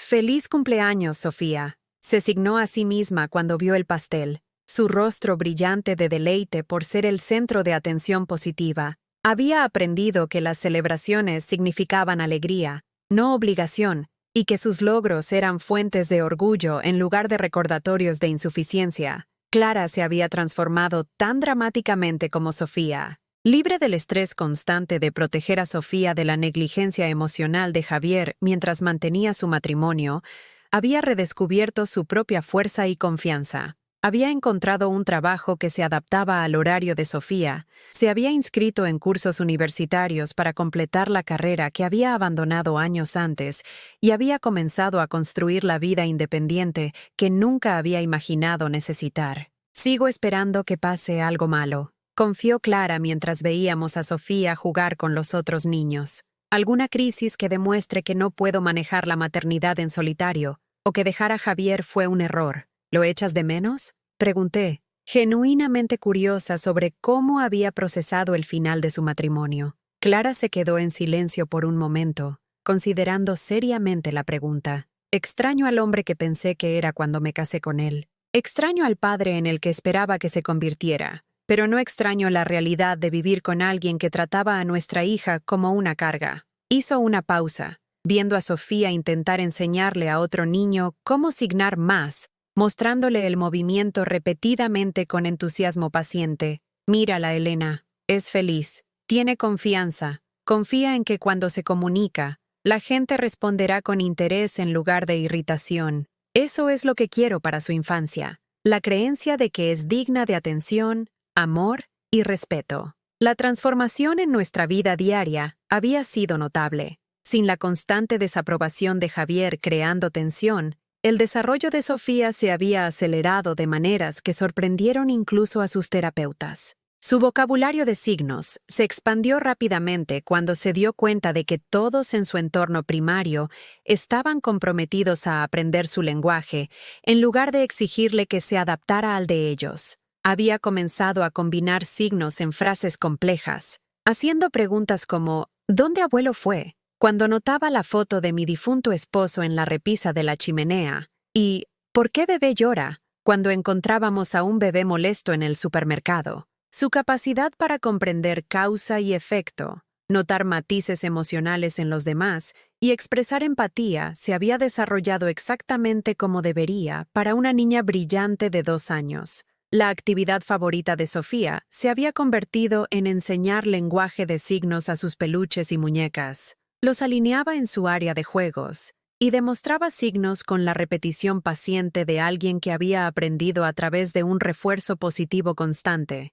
Verla jugar a la maestra reveló la confianza que había desarrollado en sus propias habilidades de comunicación. «Bebé aprende signos», anunciaba, mostrándole a su elefante de peluche cómo hacer el signo de comer. «Elefante listo», «elefante intenta». El contraste con la predicción de Javier de que lucharía con los hitos de desarrollo normales no podría haber sido más claro. Sofía no estaba atrasada en el desarrollo del lenguaje. Se estaba desarrollando de manera diferente, con fortalezas visuales y espaciales que complementaban su inteligencia natural. 3 meses después de la fiesta de cumpleaños de Sofía, Javier solicitó una reunión. Llamó a Clara directamente, pidiendo ver a Sofía y discutir los acuerdos en adelante. Clara, que había estado temiendo esta conversación, me pidió que estuviera presente para apoyo moral. Nos reunimos en un lugar neutral, una oficina de terapia familiar donde la doctora Valls podía facilitar la conversación y asegurar que los intereses de Sofía siguieran siendo el foco principal. Javier llegó con un aspecto más envejecido, más delgado, con la cuidada compostura de alguien que había pasado meses pensando en lo que quería decir. «Quiero ver a Sofía regularmente», comenzó sin preámbulos. «Visitas supervisadas, actividades estructuradas. Creo que es importante que tenga una relación con su padre». La doctora Valls lo miró con cuidado. «Javier, cuando discutimos esta posibilidad por teléfono, mencionaste que habías estado haciendo un trabajo personal. ¿Puedes contarnos sobre ese proceso?» Javier se movió incómodamente. «He estado en terapia durante 6 meses, trabajando en entender mis respuestas a la discapacidad de Sofía, procesar mis expectativas versus la realidad». «¿Y qué has aprendido?», preguntó la doctora Valls suavemente. Javier se quedó en silencio por un momento largo. «Aprendí que mi rechazo a Sofía tenía más que ver con mis propios miedos que con algo malo en ella. Tenía miedo de no ser un padre lo suficientemente bueno para una niña con necesidades especiales, así que me convencí de que el problema eran sus necesidades en lugar de mi capacidad. Era más autoconciencia de lo que había esperado de Javier, pero la doctora Valls insistió. «¿Cómo te sientes acerca de Sofía ahora?» «Creo...»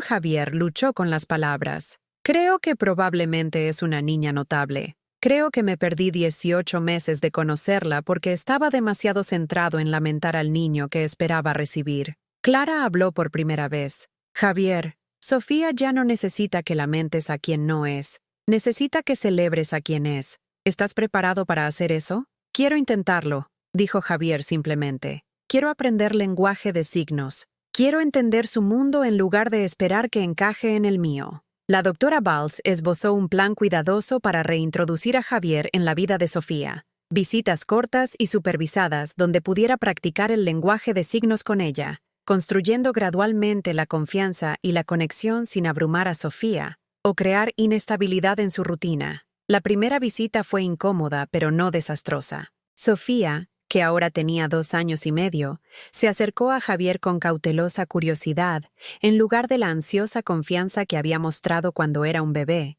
Había aprendido a protegerse emocionalmente, a reservar su afecto para personas que habían demostrado ser dignas de él. Javier claramente había estado practicando signos básicos. Podía deletrear con los dedos SOFIA y signar palabras sencillas como hola, por favor y gracias. Cuando Sofía le mostró su libro favorito, intentó signar bonitos dibujos, aunque sus movimientos eran forzados e inciertos. ¿Sofía enseña a papá signos?, me preguntó, mirando de un lado a otro entre Javier y yo con la diplomática conciencia de una niña que había aprendido a navegar por complejas emociones adultas. Si Sofía quiere enseñar y papá quiere aprender, respondí, dejando que ella tomara la decisión sobre cuánta conexión estaba dispuesta a ofrecer. Sofía consideró esto seriamente. Luego se acercó a Javier con uno de sus libros de imágenes. Señaló un perro e hizo el signo claramente. Luego miró a Javier con expectación.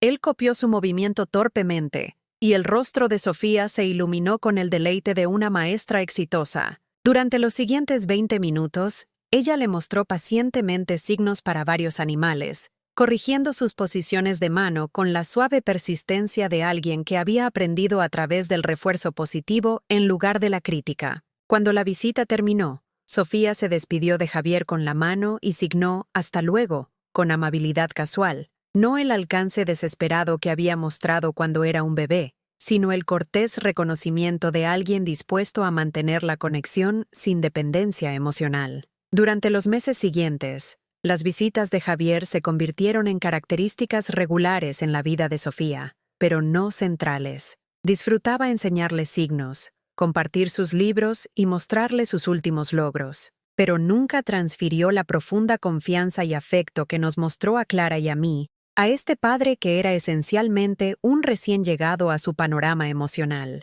Javier pareció entender y aceptar esta relación limitada. Asistió a la fiesta del tercer cumpleaños de Sofía, contribuyendo apropiadamente a la celebración, sin esperar ser tratado como un participante esencial. Aprendió suficiente lenguaje de signos para tener conversaciones básicas, preguntar por su día y responder a sus intentos de comunicación, pero nunca se convirtió en el padre que Sofía mereció en sus primeros años. Y tanto Clara como yo pudimos ver que Sofía entendía esta distinción. Era educada con Javier, disfrutaba de su atención cuando se la ofrecía, pero había aprendido a no depender de él para el apoyo emocional o la validación. ¿Es esto suficiente?, me preguntó Clara después de una de las visitas de Javier, viendo a Sofía jugar contenta después de que él se fue. ¿Esta relación cuidadosa y limitada donde él participa pero realmente no se conecta? Es suficiente para Sofía, dije, entendiendo lo que realmente estaba preguntando.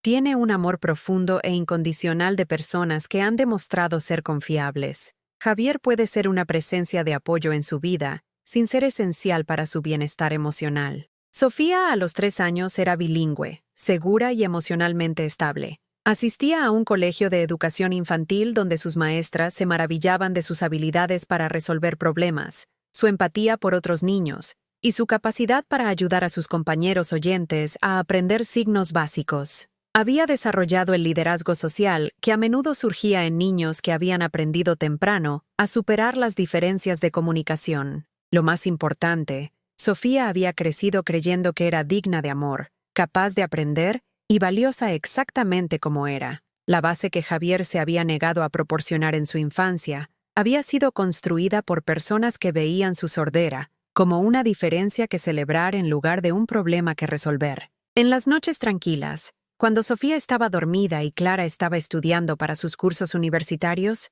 me sentaba en mi salón mirando fotos que narraban nuestro viaje de la crisis a la paz. Fotos de los primeros signos de Sofía, su tercera fiesta de cumpleaños, sus interacciones seguras con amigos tanto sordos como oyentes. En cada imagen, el rostro de Sofía mostraba la seguridad de una niña que nunca había dudado de su valor a los ojos de las personas que más importaban. El rechazo temprano de Javier había sido devastador de presenciar, pero no había dañado a Sofía porque otros adultos habían intervenido para proporcionar el amor incondicional que todo niño merece. A veces, el silencio es la verdad más ruidosa. La ausencia emocional de Javier había dicho mucho sobre sus limitaciones como padre. Pero nuestra respuesta, el coraje de Clara al proteger a Sofía, mi compromiso de proporcionar estabilidad, la comunidad de seguidores de Sofía que celebraron en lugar de simplemente acomodar su sordera, habló aún más poderosamente sobre la resiliencia del amor y la fuerza de las familias construidas sobre la aceptación en lugar de las condiciones. Sofía crecería sabiendo que su sordera era parte de su identidad, no una limitación en su potencial. Aprendió temprano que la comunicación toma muchas formas, que las diferencias pueden ser puentes en lugar de barreras, y que las personas dignas de su confianza eran aquellas que la celebraban exactamente como era. Y al final, ese conocimiento le serviría mucho mejor que un amor de padre que venía con condiciones que nunca podría cumplir.